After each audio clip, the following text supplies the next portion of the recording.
चलिए दर्शकों, आगे बढ़ेंगे और अगली जो खबर हम आपको बताएंगे वो खबर यकीन मानिए आपको सोचने पर मजबूर कर देगी। दरअसल कांग्रेस पर बार बार बीजेपी मुस्लिम तुष्टीकरण का आरोप लगाती है, लेकिन कांग्रेस इन आरोपों को खारिज करती हुई नजर आती है। लेकिन कांग्रेस की कार्यशैली उसको फिर से कटघरे में लाकर खड़ा कर देती है। दरअसल वर्शिप एक्ट को लेकर कांग्रेस अब सुप्रीम कोर्ट में पहुंच चुकी है, जिसके बाद बीजेपी की तरफ से लगातार प्रतिक्रियाएं आ रही हैं, तो वहीं साधु संतों ने भी जबरदस्त नाराजगी जाहिर की है। रिपोर्ट आपको दिखाते हैं।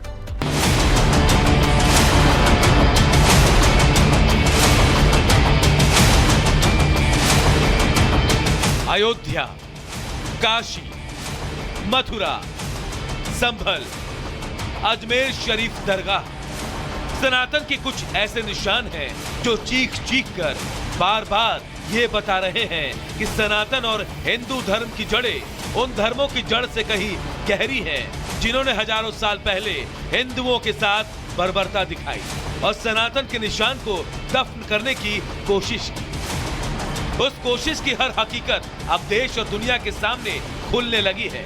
खासकर संभल में जो दिखा, उसके बाद तो इस बात में कोई दो राय ही नहीं कि आक्रमणकारियों ने हिंदुओं को खत्म करने की साजिश हजारों साल पहले रची थी।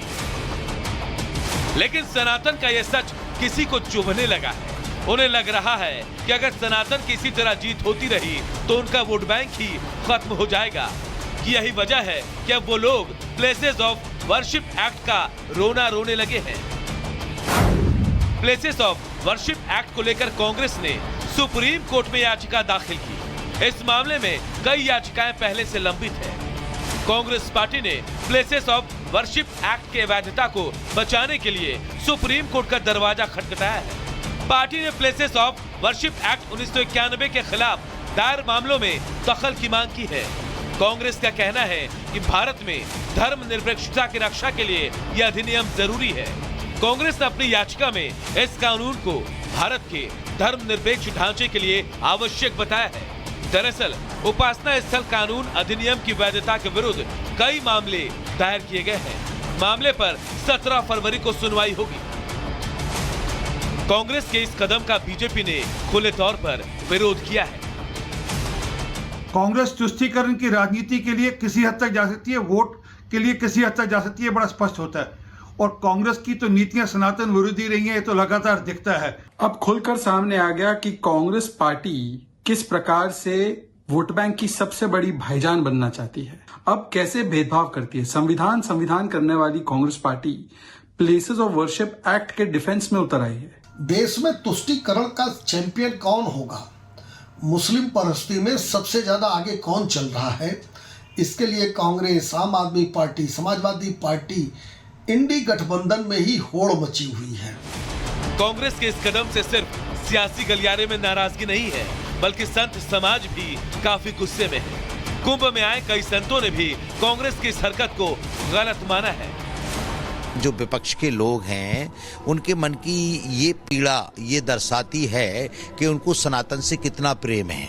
यदि सनातन से प्रेम होगा तो सनातन का सम्मान करेंगे। इस कानून को बचाने के लिए कांग्रेस खड़ी होती है तो हम ये मानेंगे कि ये वो धर्मनिरपेक्षता वगैरह तो शब्द है, असल में ये अत्याचारियों के साथ खड़े हैं और उनके अत्याचार को सदा सदा के लिए हमारे माथे पर बनाए रखना चाहते हैं। ये मुस्लिम विचारधारा की पार्टी है और सनातन पे हमेशा ये का विरोध कर रही है और मैं ये समझता हूँ इसीलिए इनका जो है सर्वनाश हो गया है।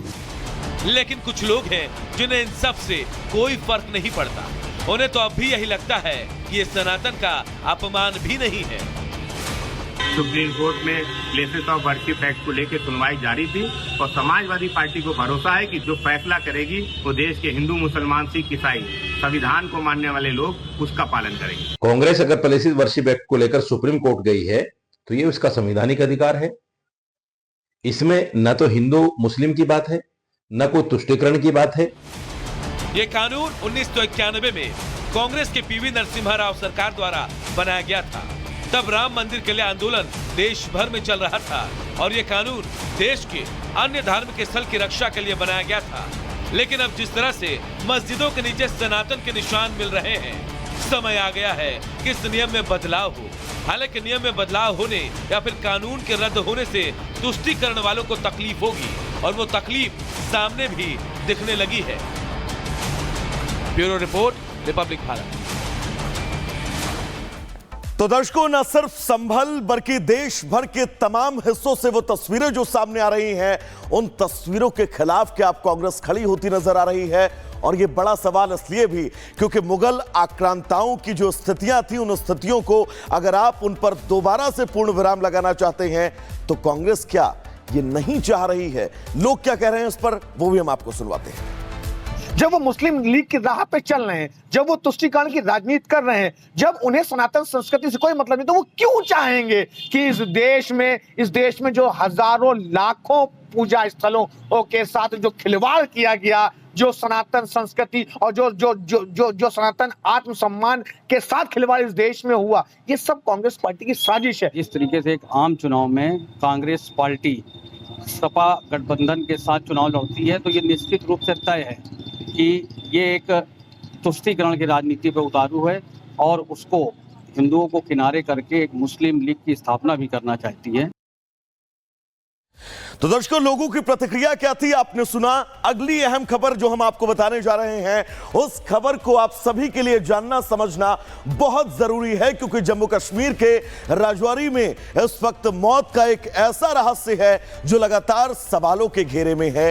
इस मौत के रहस्य ने अब तक 15 लोगों की जिंदगियों को खत्म कर दिया है, लेकिन लोग समझ नहीं पा रहे हैं कि आखिर ये हो कैसे रहा है, हो क्यों रहा है। रिपोर्ट आपको दिखाते हैं।